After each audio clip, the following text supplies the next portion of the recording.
Greetings and salutations, everyone. I hope everyone is doing well, and welcome to tonight's second half. Before we jump into it, a couple links.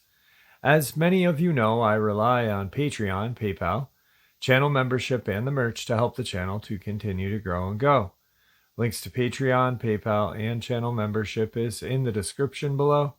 Merch displayed directly under the video. Also, Dogman Frightening Encounters, Volume 1 through 3, the audiobook versions. They were written and researched by Tom Lyons, narrated and produced by me, Jeff Nadolny.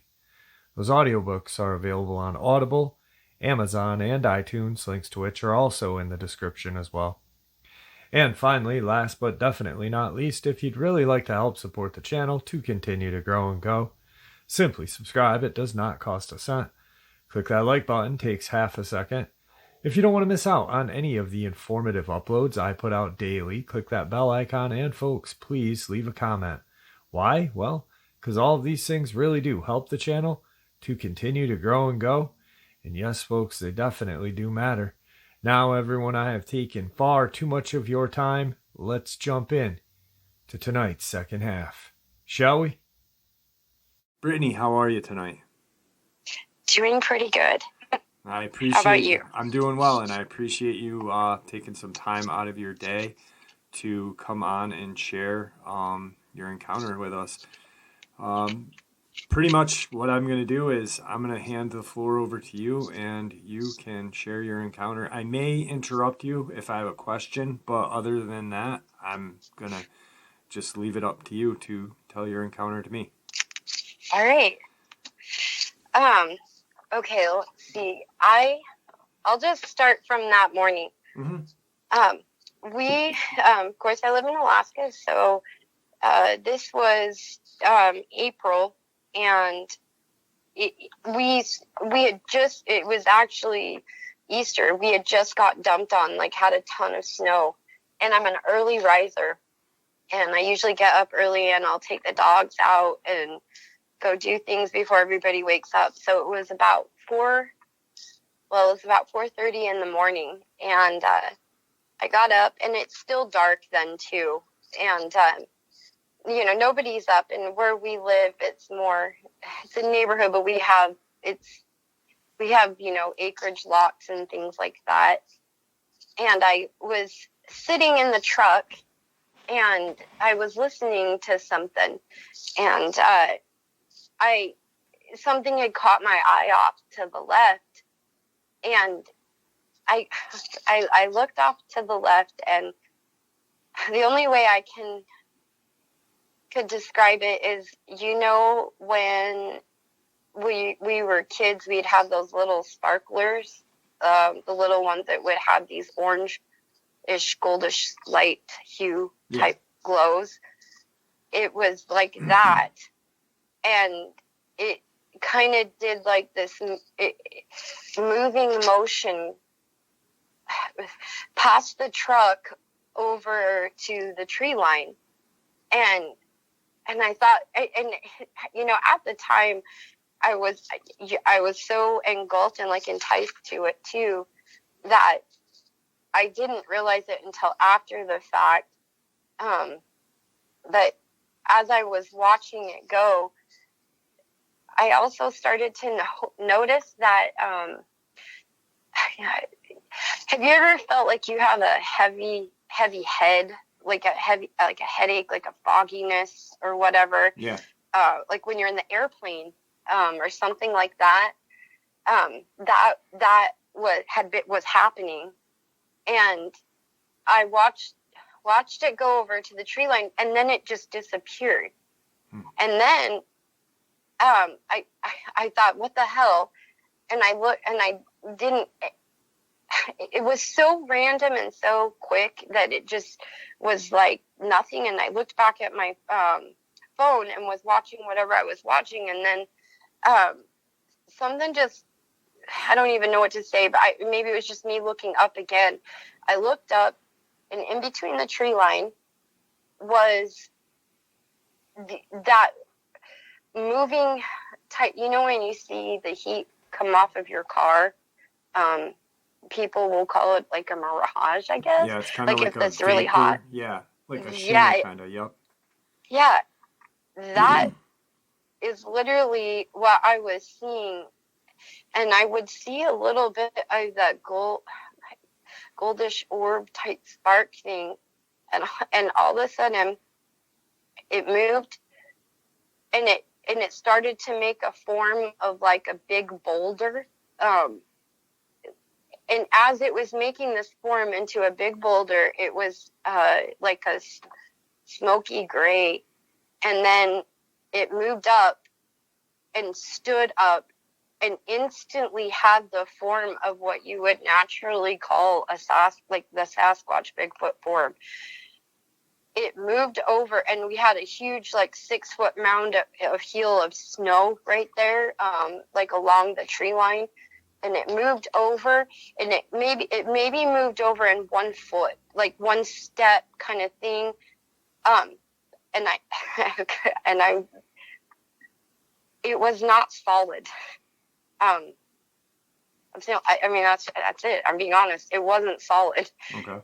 It moved over in 1 step, and then it became where it literally comes into this form of solid. And at this point, I'm scared. I like where I'm starting to, like, my heart's pounding 100 miles, and I'm sitting there thinking, what the fuck is going on? Because I do have neighbors and stuff, and if there was anybody else outside, they would have seen what I was seeing. It's not like it was just this little, wind. It was right there. Right. And then all of a sudden, now this is where it gets weird. In my, I guess, I mean, I've heard people talk about it because ever since this happened, I literally was scouring the internet, looking up things, and it was just something that is in my, like, it's in your head, but I'm not saying it. Right. It was said, not all of us are bad. And then I sat there for a second, and I was like trying to think. I mean, because you're trying to process what the hell's going on, and all of this happened in a short amount of time. I mean, I'm talking a short. And then I was sitting there thinking, well, shit, not all of us are bad either. And that, that was it. I could see his nipples, and it was a male. Right. I could see his nipples. When you have salt and pepper, like wisdom hair gray or whatever, it was like that, but more of the white toned. Okay. Yeah, I've heard people like say, oh, their skin tone was gray or what. It was not gray. It actually had a rich, like blackish brown skin tone. And the closest thing that I can think of what it is close to is my dog's nose. They're brown, and it's like a dark brown, and that was it. And it all happened so quick and so short that it was like that was it, and then it went. What was so nuts is I literally that was it, the end of it. And I don't think it hit me right until like maybe 5 minutes after. What the hell? I didn't even get out of my truck at all. I was sitting there trying to process what the hell just happened. Yeah, it's a strange one. Like when you said it left, like I'm picturing, like, when you're talking about the sparkler like thing, almost kind of like an orb or something. But when it left, did it just disappear? It just disintegrated. Okay. It completely disintegrated. Okay. And I know that just does not, that like defies against all of our, I think that's the part that bothers me the most. Well, really, nothing's etched in stone. I mean, we have no real clue or solid evidence of, it's just, we don't know. You know what I mean? Like because I know you have another encounter you're going to share, but I have a friend who, I shared his encounter, He's actually a cryptozoologist and writer, but he saw orbs in the woods, bright orbs, and then knew in his head that he had seen and that there was a Dogman. There was a woman in Ohio that had a very similar thing happen, where she had moved into her home, kind of almost saw like these vapor things like you were describing, almost like a portal opening, kind of. And Yes. but it communicated with her as well mentally. She ended up playing some Native American flute and drum music on her laptop outside and saying, "I don't want any problems." But she got sick. She was actually sick, and she believes that like the infrasound was making her sick. But Yeah. yeah, so I mean, it's not a strange, even though yeah, it's not the atypical. We saw it running through the woods thing. I mean, we Yeah. have no. No. Yeah. That's just it. It's not your typical thing at all. And but then, so fast forward to 2 days later after this, my dogs, it was really late. It was like midnight, and they were whining to go outside, like abnormally, like excited. And so I took them outside, and it was like a fog, like a dense fog that was kind of down low. It was probably more like 11, I should say. And I noticed that it had like the sulfuric smell, and I know that because I grew up in Salt Lake, and in Salt Lake, we get, when the storm's coming in, we would always get that sulfuric smell that comes off the Great Salt Lake. Right. And I remember thinking at that time too, like, what is this? Like, that's so crazy. I've never smelt it. But what was so odd is that it actually gave me a feeling of comfort, where it was home, back home. I was like, oh, this is really cool. And then the next thing, it was, this is crazy. So then so much time had gone by. It was weird. And over to the right, I have a fence. We have a fence that goes around us and then comes up to our house, because we have a portion of our property blocked off where we park our boat and snow machines. And I saw right there oh, this sounds so dumb. It almost looks like a lightsaber that you would see, right, that the kids play with. Mm-hmm. That was this literally like orb, like orangish hue, and it bounced and went 1, 2, 3 towards my house, and then 1, 2, 3 towards me as I was sitting on the porch. And I am so engulfed and enticed to this, like you would not believe. And I go to turn around because I'm watching it, and something, when you go to get stopped, say you're in a dense, like a crowded area, right? Like a auditorium or a movie theater, and you go to turn around and someone's behind you and you're like, oh, excuse me, because you would bump into them. Right. I went to go do that, and something stopped me, where I went to, I hit something, something was behind me, and I almost tripped in a sense, like, what the hell? And then I turned around again, and I was able to turn around. And then I'm sitting there, and I'm like, what the fuck is going on? And then immediately I'm like, where are my dogs? I have Labradoodles. They're very hyper dogs. They're not, they're lovable family dogs, but for my dogs to be laying out in the snow, just laying there on the ground, is not normal at all. Right. They were out on the like where the lawn is, but obviously it's snow, just laying there, not doing anything. Laying in the snow. I can't even get them to do that myself. I've had them for 7 years. They're just laying there. I call them up to come to the porch, and I go inside, and my husband's right there, and he's like, are you okay? I was like, yeah, why?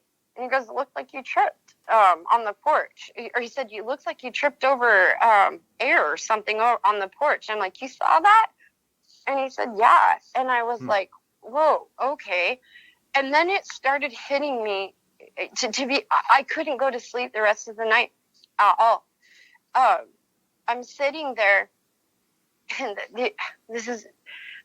I'm laying in bed, and now this is where it gets weird and creepy. And I don't know like what this is or where it comes from. I mean, I have no idea. I get this picture, I guess you'd say, like in your mind, of this big hand, like a Sasquatch type hand or whatever, right? Mm-hmm. I can see the palm and everything in my mind and your mind's eye, whatever you want to call it. And I can see the lines in its hand. I can see the little bit of the whitish type gray fur coming off it. And that's it. That was it. And this was about 3 o'clock in the morning. And then I started processing it. I've lived up here for almost 20 years now. I have never, ever, in all the times that we've lived here, storms, snowstorms, everything, we have never, ever had that type of sulfuric smell come in. And the way that the fog came in and came down so quickly, too, as I just walked outside, that's bizarre in itself. I know that comes down, don't get me wrong. And, when you have, especially if it's like a, fluctuation in the temperatures and things like that. But when you put it all together, that was just bizarre, absolutely bizarre. And the sulfuric smell. And then, are you kidding me? I remember I ended up calling my mother the next day because I was like, if anybody was outside, I could see this, whatever you want to call it, like orb-like thing. I mean, I'm talking clear as day. What in the hell? Stop. I don't know. I don't even know if stop me is the right word, because I went to go turn around and I couldn't. Something was right behind me. That's all there is to it. Obviously, I turned back, and then I went to turn around again really quick because I did get spooked. Right. And then there's nothing there. Yeah, nothing there. I mean, so that was my first like little whatever. I mean, little, I don't know if that's the right word, encounter. But I hear all these, I've scoured the internet. I've listened to all these things, and there is something that is not, I don't know what the right, being told, because I definitely don't want my last name out there. I don't want, but I am, that happened. That's it. What I saw is what it is, and that happened. Yeah. I'm no expert, but I'm just from everything that I've learned and everything that I've talked to, like everything that you just shared to me points clearly. I mean, in my mind, I've heard a lot of people talk about how these Sasquatch have almost like a cloaking yes. ability, or they're interdimensional. There's a Russian scientist, a female Russian scientist, who was not working for the government, the Russian government, but the Russian government ended up taking her research and making her work either way, because they were talking about the cloaking, almost like a predator, but not really. Like they were Squatches, because they can go, supposedly the Sasquatch is, you see it and then it goes behind a 2-inch tree and it's gone.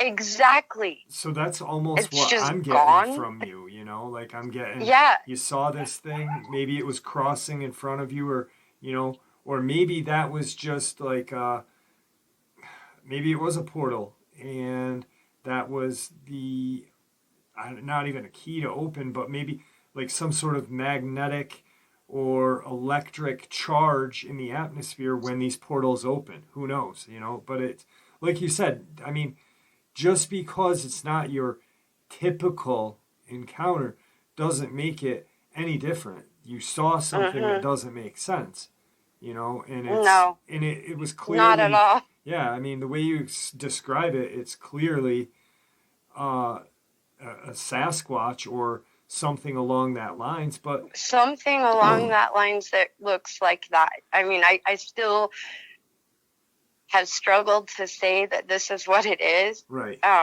And I have also struggled to talk about it too, because I want to talk about it and I want to say something, but there has been a part of me, and the only way I can possibly even describe it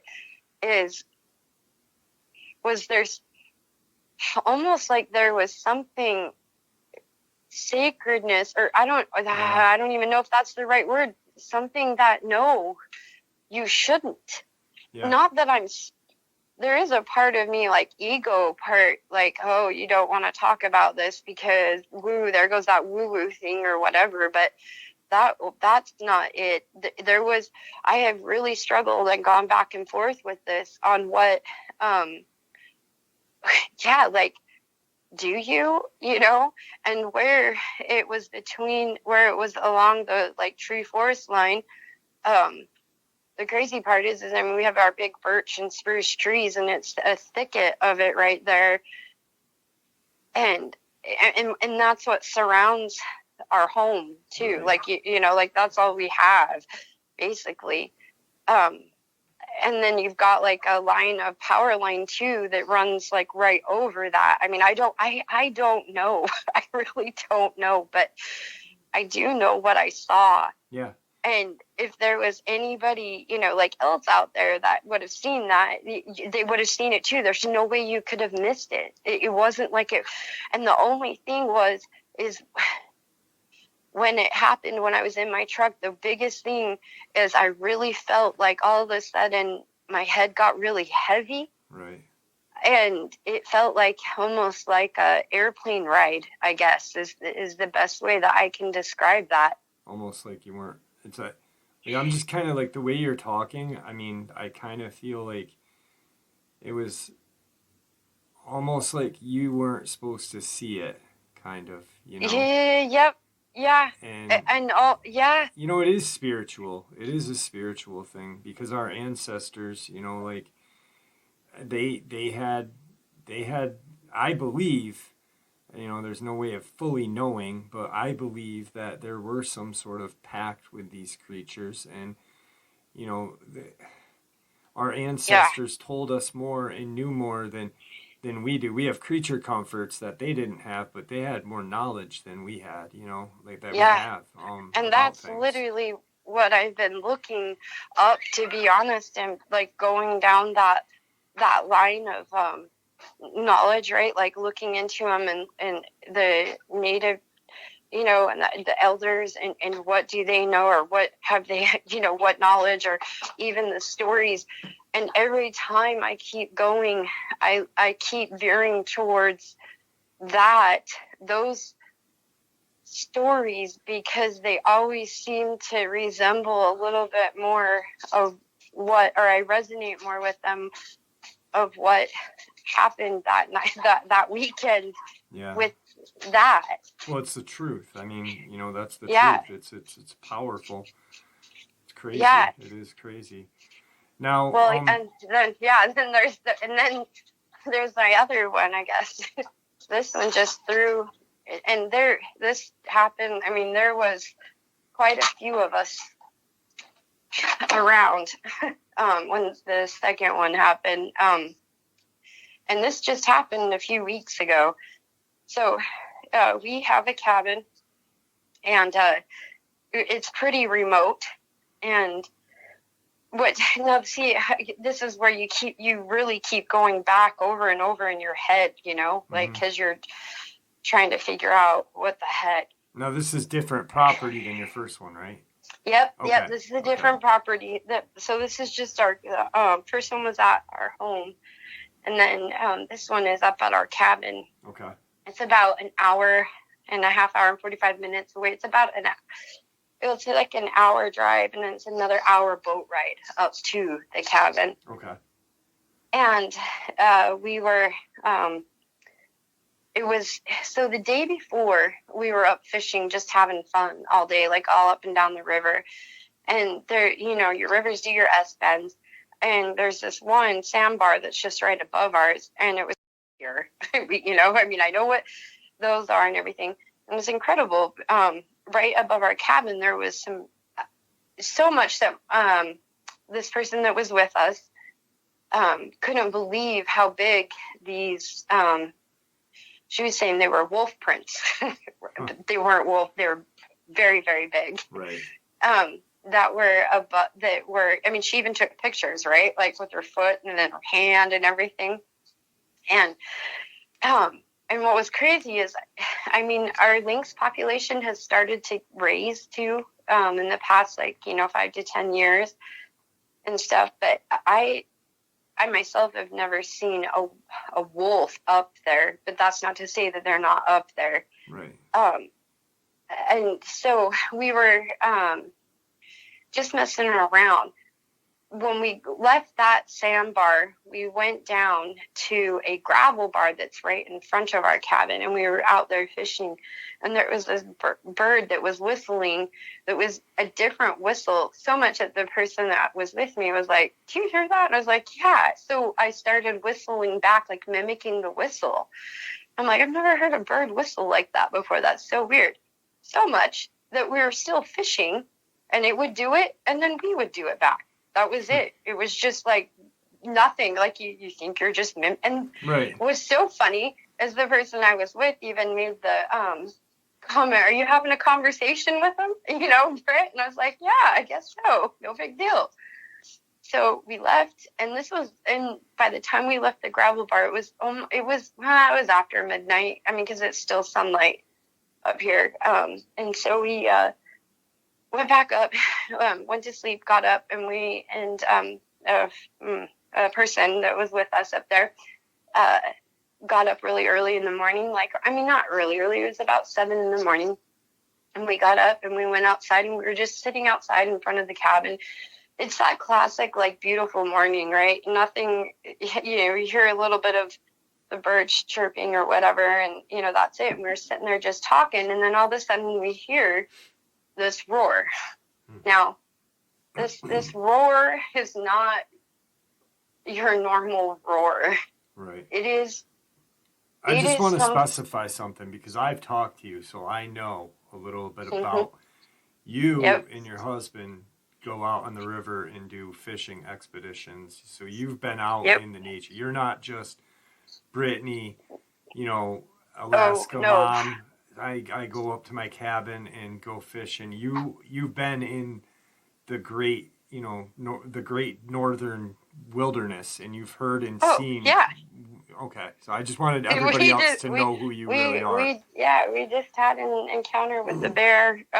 Literally, yeah. I mean, I know what bears are. Right. I know what bears do when they're threatened. I know the sounds they make. I know, you know, when they're territorial. I even know what lynx. I've seen lynx when they are just, you know, still making their noises, making their, you know, announced or whatever, or being territorial with another one. I've seen two fighting.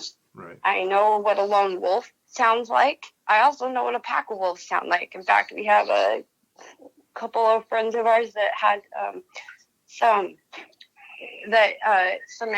animals on their farm that had them taken. Okay. So I know. I guess I know exactly. I know what the certain. I even know what moose. We've been out when it's mating season during, you know, for our mooses and hunting season, and been right there in the pitch black dark when moose mating calls, just everything. Right. I've never, in the 20 years that I've lived here, have I ever heard anything like this, and when it had happened, it was, you could hear it roaring. And the way that this roar was, it was being dragged out for so long that it roared, and then it even jumped to a higher pitch, but it actually sounded like two vocals together. That's that me and the other person that was with me. I mean, that we couldn't get it out of our heads. We were dissecting it because it was like, what in the hell? Right. And it did it 7 times. And as it was doing it, it was, I want to say, and now this is where it gets nuts, because if you think of something that is 3/4 of a mile above you, right?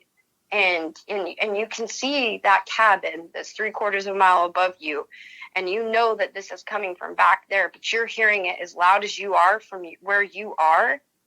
That's crazy. That something is making a roar that powerful. And as it did this, it came closer to us, to a slough that is probably maybe, I mean, honestly, I don't know. It's not that far above us, because it did this roar, and and this is what's even more nuts too, is as it's doing this, and the distance and the movement that it's making, because it came closer to us, and then it walked back behind us. And we have a mountain range that kind of like branches off the Rockies, like, in North America, that kind of comes all the way up. I could probably even send you some snapshots on Google Maps, to be honest, exactly where it's at, to where it was going. So behind our cabin, about a mile back, we have like a pond, and then you go up a little ways, and then that's where the mountain range starts. This, whatever this was, it made the distance that it covered was, I mean, you're talking at least a mile. You know what I mean? At least. Right. Now I know bears can, you don't even think they're stalking you, and they are, and they can cover some ground. But when a bear is pissed, or a bear is being territorial, it'll like do that type of growl, and then also go, and it'll chomp its bit, like that, like chomp its bite, bite, and it will kind of like move, like sway back and forth or whatever, and it'll growl. This, nothing like that.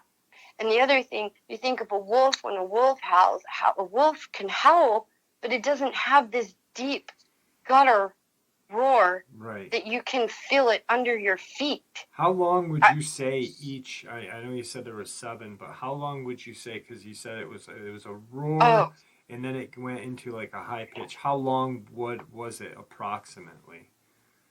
Okay, so if you go, because as it is roaring, we're looking at each other. So much that I even told her, grab the dog and put the dog in the cabin. Right. It was, let's see, 1, 2, 3, 4, 5, 6. I would say anywhere from 8 to 10 seconds. 8, like 1, 1,000, 2, 1,000, right. 3, 1,000. And though it was nuts, is the first one wasn't as long at all. The first one was just a gut-rattling roar, like something simple and short. Okay. And kind simple of making and its short. Presence known. Yeah. And then, and we didn't say one single word to each other. And it was almost this knowing we were in the presence of something that was not normal at all. Yeah. At all.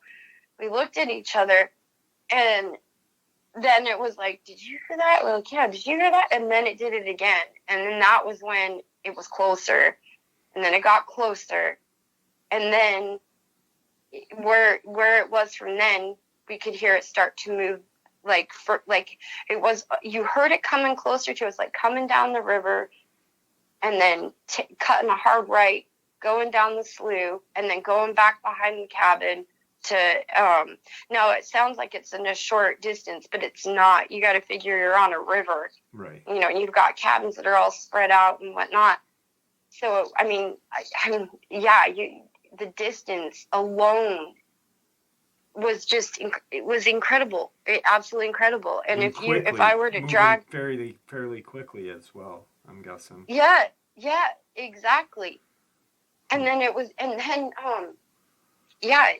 just, I would say, I'm together. That is the right. And if that's the only way that I can describe it, which is a lot of lung power right there. I mean, it's possible for something to make that. I mean, it's obviously it's possible because you heard it, but for something to do a guttural growl, a guttural roar, and then a high pitch at the same time, or during the same breath, is powerful. What I'm saying. That's a very powerful creature. Tell me, while moving too. I'm gonna be honest. I have listened. I mean, I know that deers will make funky noises. I get caribou. Yeah. Right. I mean, I know, and maybe it's something that I'm trying to convince myself that it's not, but there is still nothing that I've found that even remotely even could even come close to what that was. Right. Did it end just as abruptly as it started, or what? Yeah, and that was it. After it hit the seventh one, and it was fun. And I say the seventh one, so you say 5, 6, and 7. We knew that it was walking back behind us. Like it was moving away. So it was like the first, the first few was coming down, and then it was another 2 that was like close range of us. Yeah. And then the last 3, it was like going farther away from us. How were the dogs acting? Oh, that's the other thing. So the Labradoodle,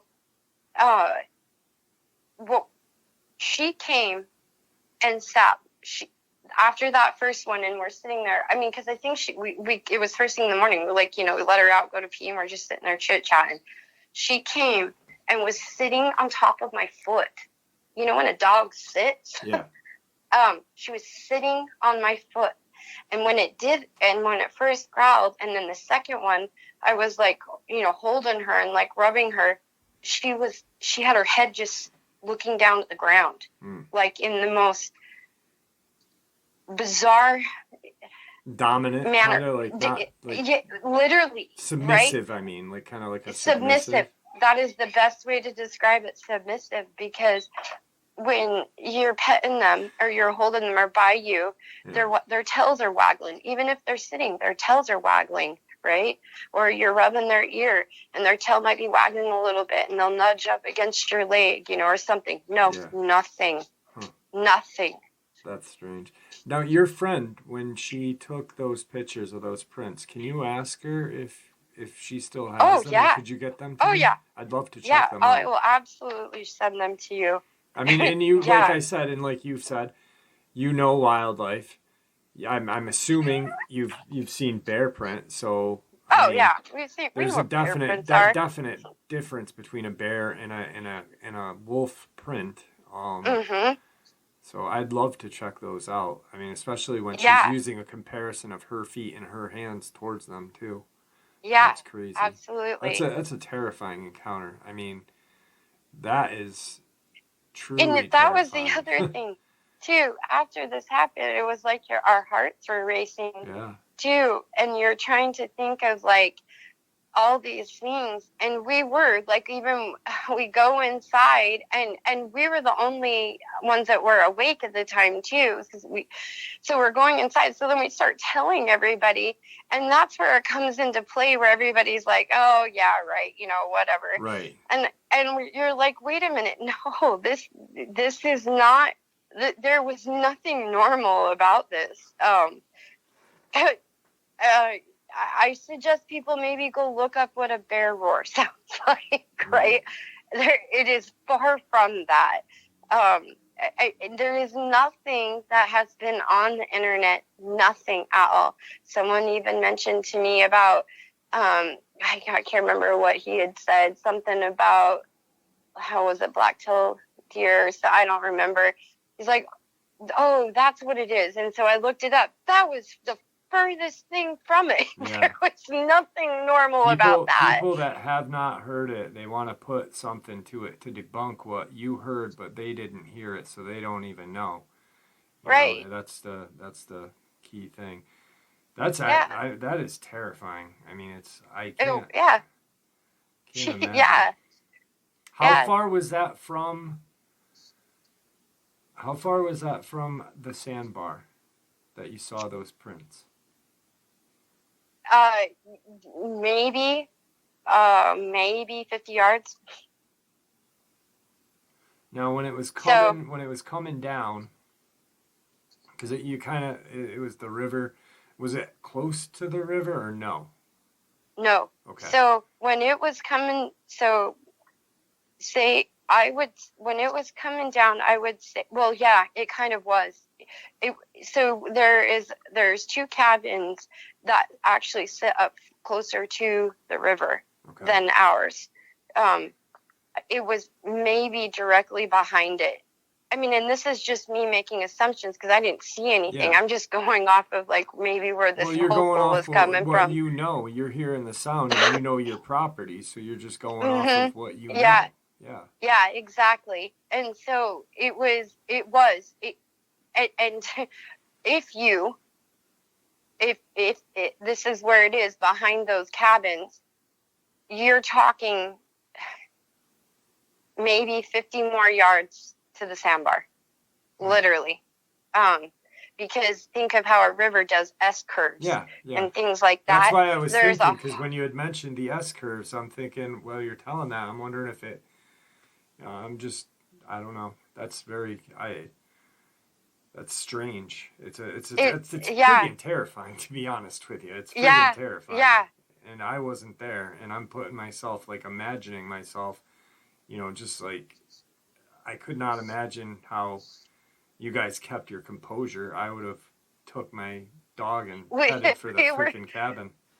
Well, it was funny. I had told her, go put her back in the cabin right now, and she comes right back out, and it's still.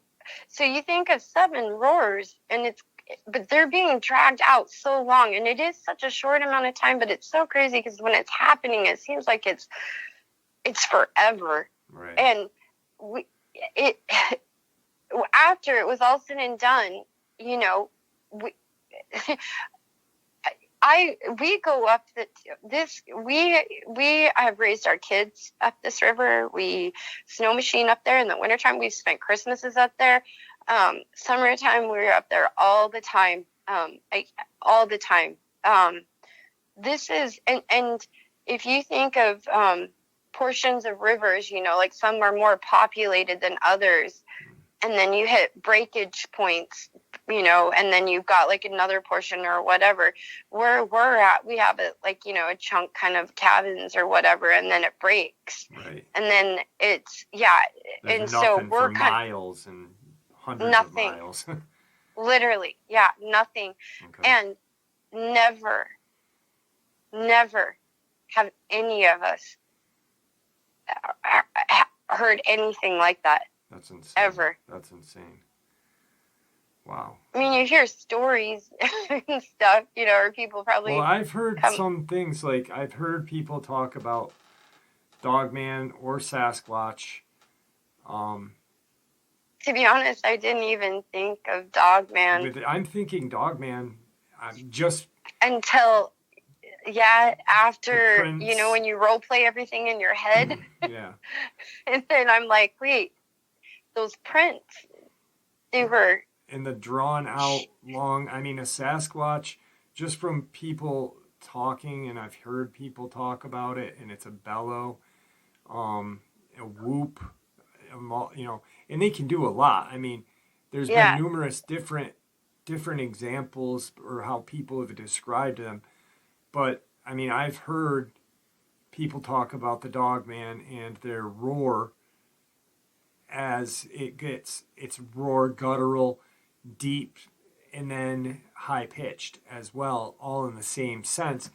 Mm-hmm. So I mean, but that I mean, with the prints, that's why I was curious about the prints. So I'm really not sure. It's definitely a terrifying friggin' encounter.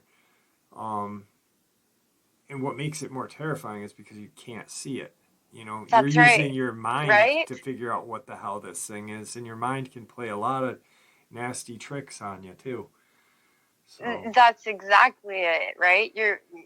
Your mind can play tricks on you, yeah, and then that's the other thing. You there's something weird about it because you can't let it go. right. Um, You get obsessed. That's people either yeah, get obsessed with it. They get like you've went and started hunting sounds. You know, yeah, people like there was twins, two girls.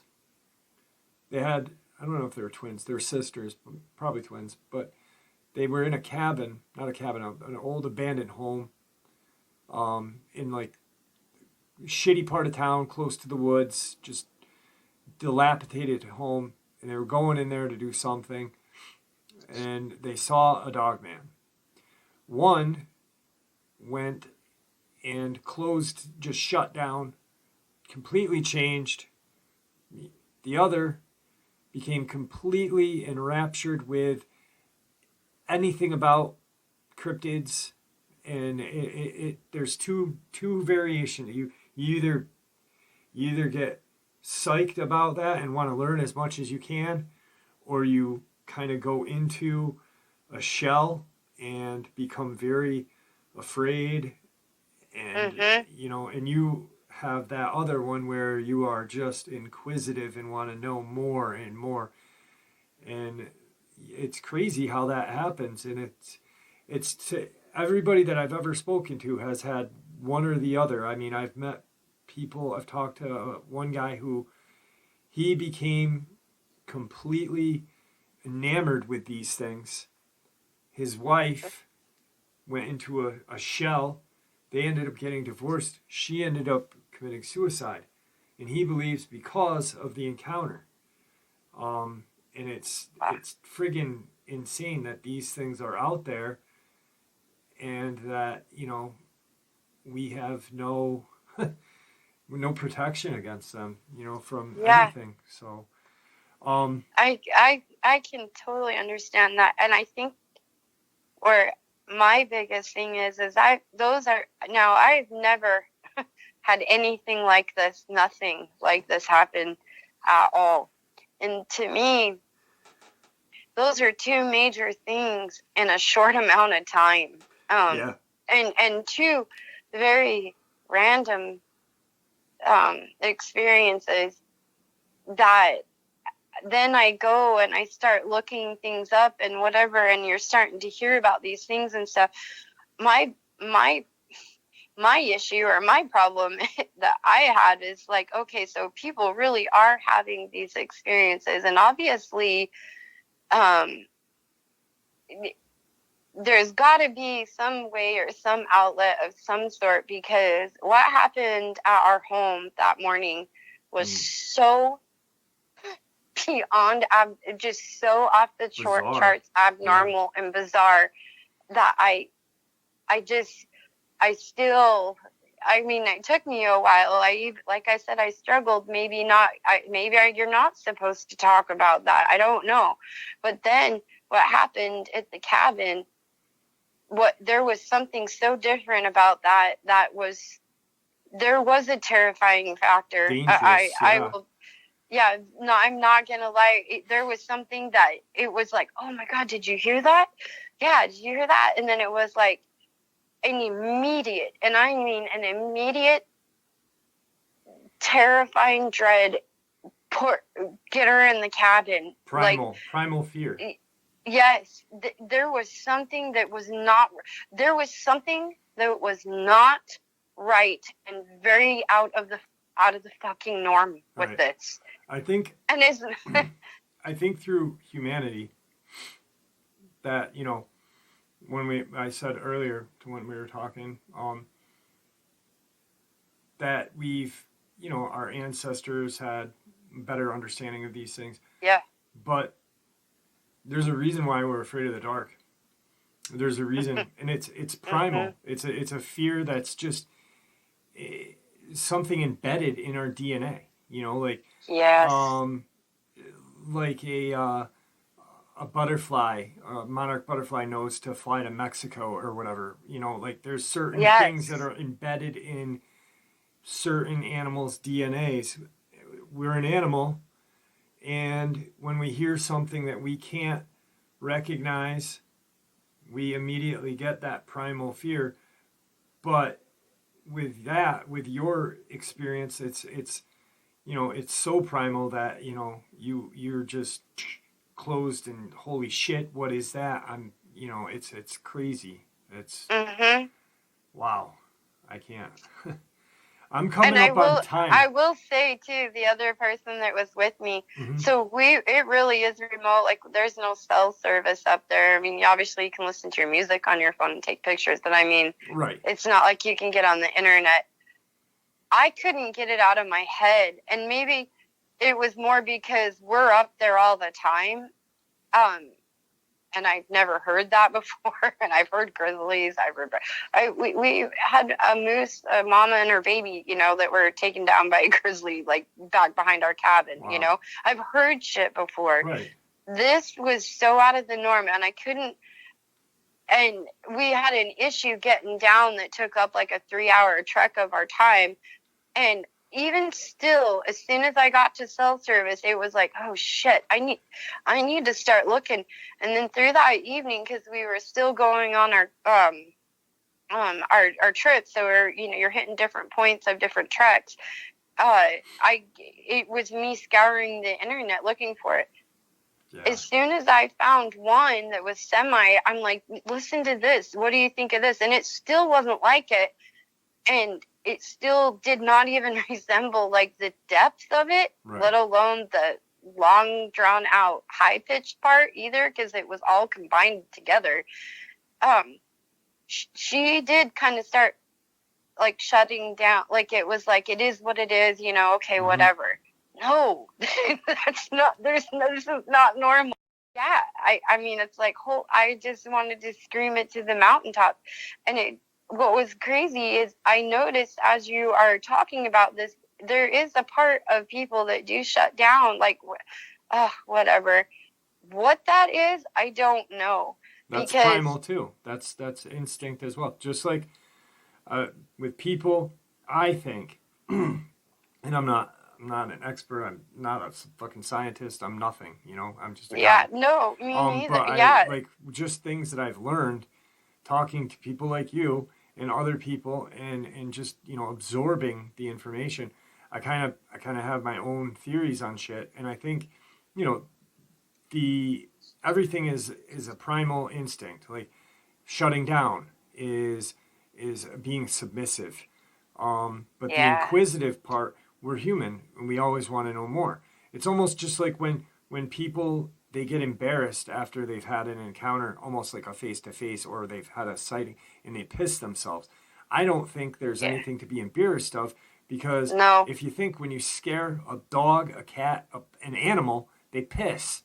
And I think that's a way of your body producing other pheromones to get that fear factor out of the air and something else into the air. And that's just my belief. I mean, it could be wrong. That's interesting. It's just something that I've always thought. I got a couple of things I wanted to talk to you about. I'm coming up on time, so I don't have a lot of time left. But being that you're from Alaska, we touched on this. I only want to touch briefly on this quick. Chatham. We talked about Chatham. Portlock, which everyone knows, the town that existed, the fishing town, and the people ran in the grizzly murders. That village is no longer, there's no buildings there, right? No. Right. No, there's nothing there. No. You could just say it's like over time foliage has grown over and everything. There's nothing there. Okay. Because I've heard people have claimed that the post office still exists, and I've heard that part of the old cannery, you know, maybe, but nature's pretty much claimed everything over. that's basically what it is now, is that nature's just claimed it over. There's nothing really there. Have nothing. you Like, been you up could, that way ever? yeah, absolutely. Yeah, in 'Cause- fact, it was 2 years ago. We were up that way. There is nothing there.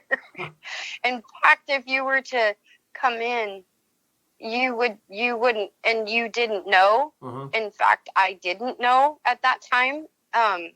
You wouldn't know that. You would never know that anything was ever there. Okay. All right. Now, the second thing I want to touch on. Now, I don't want you to get into it because we don't know yet. You said you were going to talk to this one person, but you have relatives, or your husband has relatives that are native up there, and you may ask this person. Hopefully, they agree. Something happened to their grandmother. Yep. Can you share a little piece about that? Just maybe we can get this person to come on and share that with us. Yeah, they're part of a tribe here, and they, this was a long time ago because it was when their grandmother was little. They have their own names for what people call Bigfoot or Sasquatch and stuff. So I don't really pronounce it very good or say it or whatever. I'd have to clarify. But her grandmother was taken by one when she was younger, and it was at the fishing wheel. So, in the salmon run, we have fishing wheels that are set up. So there was other family members around, but the grandmother had just happened to go, like maybe a little bit ways from it, and was taken, and her family members had seen and went after, and then she was just dropped. Wow. And yeah. And so that area is cursed now, and so they moved their fishing wheel, and it's not there anymore. And that's just summing it up really quick. Yeah, hopefully this person agrees to come on. I think that would be absolutely friggin' amazing to just even speak with the person would be friggin' awesome. But I know. I just learned about that when that's crazy. Yeah. When you told me that, I was like, holy shit! Like, I was like, that is.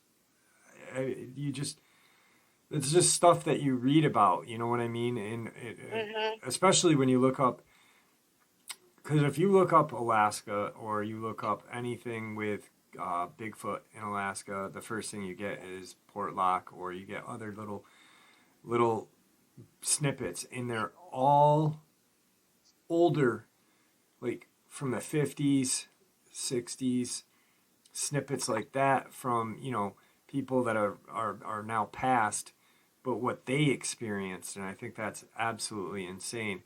Actually, I was just looking 2 or 3 days ago. It was kind of funny that you texted me right after the day after. I was looking at this. I was looking at Juneau's radio station, and they were talking about, they had a guy that has a Facebook page, something My Old Juneau or something, where he has old maps of mining town things and stuff like that. And they were talking about Sasquatch on this, and it was a Halloween episode of this radio station from Juneau.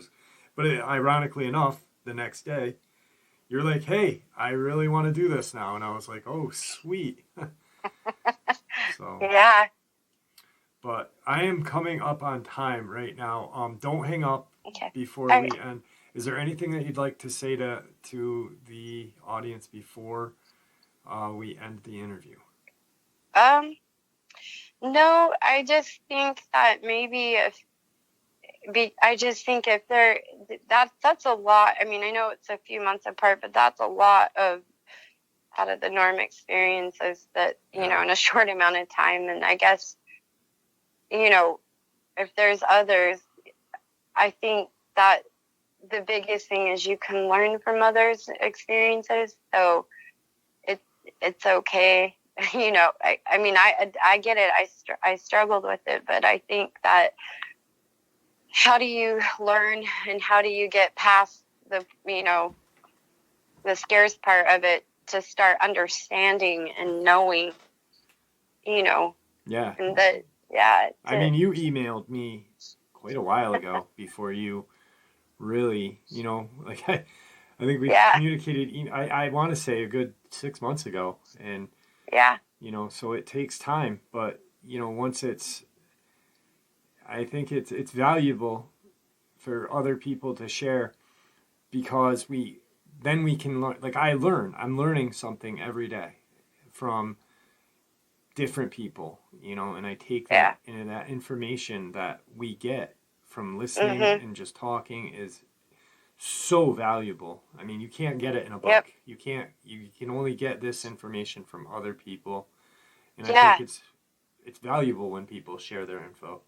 So I thank you very much. Thank you so much for both of your encounters. Especially the first one is mind blowing, and it puts a whole different perspective on everything for me. But the second one is just terrifying too. So thank you. I mean, and I know it took a lot for you to share them.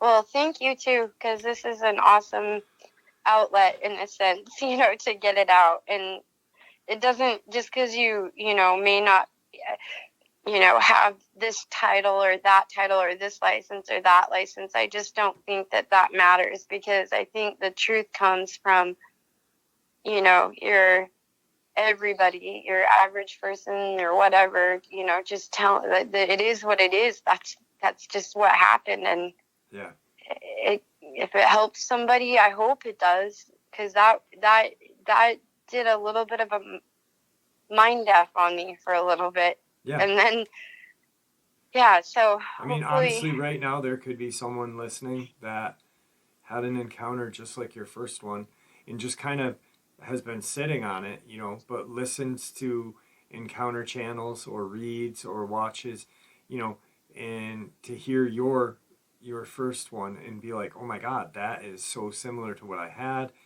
And just by you sharing that might help someone deal with what they're going through right now. So that's the best part about it. So thank you so much. Yep. Yeah, absolutely. All right. It was great having you on, and I'm going to say thank you and see you later. All right. Thanks, Jeff. All right. Bye-bye. And there you have it, folks. Tonight's second half. I hope you all enjoyed it as much as I enjoyed sharing it with you. I'd like to thank you all for supporting the channel.